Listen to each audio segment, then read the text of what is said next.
but Pilates alone will not help you to lose a lower belly fat and make you look like a Victoria's Secret model.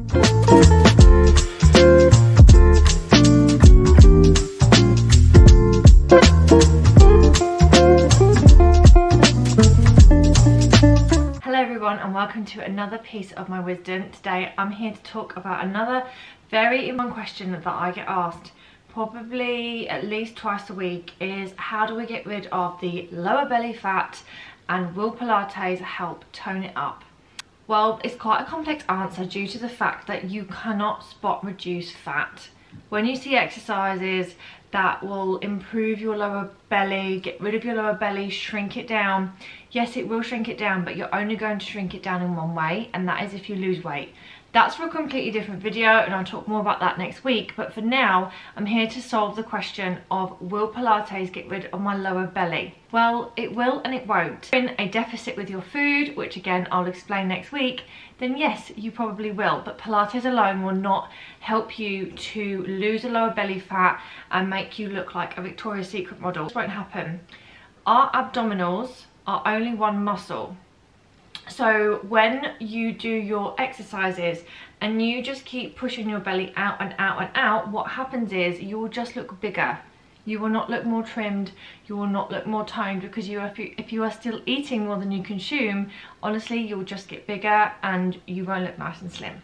Yes, certain exercises will really help you to sort of tone your muscles, and more importantly, you know, the abdominal wall that you see is just like literally the forefront of it. Your core needs strengthening, and that's what you really want to concentrate on, and that is what Pilates will help you with the most. Now, the best way if you want to practice Pilates and shrinking down your stomach, ready for the summer and getting all fit and looking like a Victoria's Secret model, then I would suggest that you go and hire yourself a very expensive nutritionist, a chef who will cook and prep all your food, and believe me when I say you won't even be able to smell a biscuit.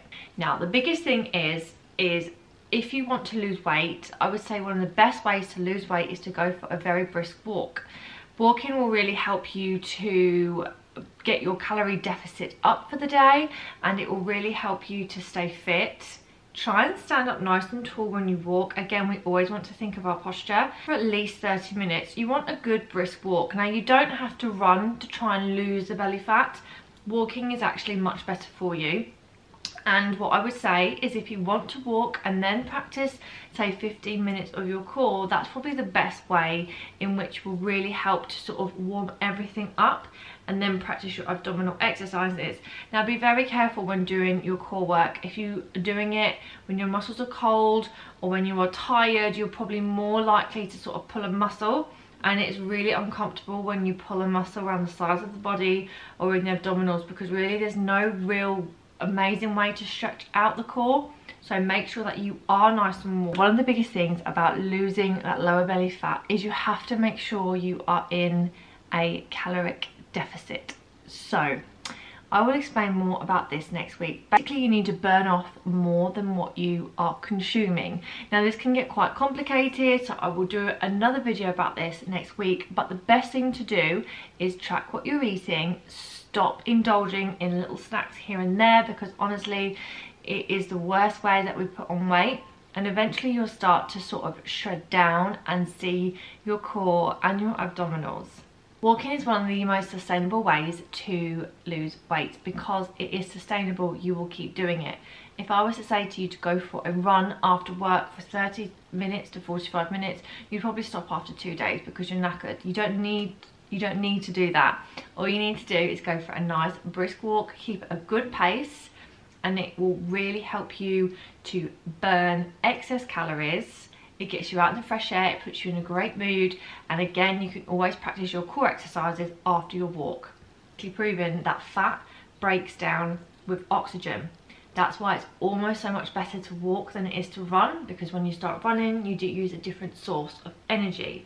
Again, this is another video for another time, so please don't get too complicated over it.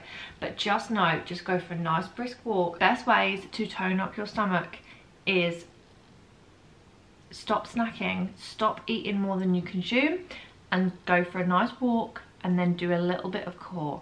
Please stop driving yourself crazy with the lower belly and how your stomach looks. because at the end of the day, every single person is beautiful and no one needs to really worry about what they look like. It's only for you and for nobody else. Please stop getting sucked into these, you know, lazy girl workouts or these diet drinks as well, which is probably another ranting video somewhere down the line. But honestly, they do not work. They really mess up your metabolism and they are not sustainable.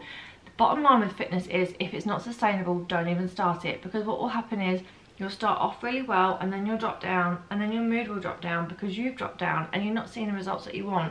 If you start off small and work your way up to something big that you enjoy, you're more likely to stick at it, which was like my video last week. Walking is the best way to do that, because really we all walk everywhere, even if it's just a few steps at work. Please don't get too involved as well with a step count. I know that the 10,000 steps a day thing is a big deal, but honestly, as long as you feel like you've walked enough steps in the day, that's all that matters. We can drive ourselves crazy with the little numbers we wear on our wrist when really they don't even matter. As long as you feel fit, healthy and happy, you'll be absolutely fine. To sum up, walking is one of the best ways you can move your body, and it's very sustainable, so you will keep going.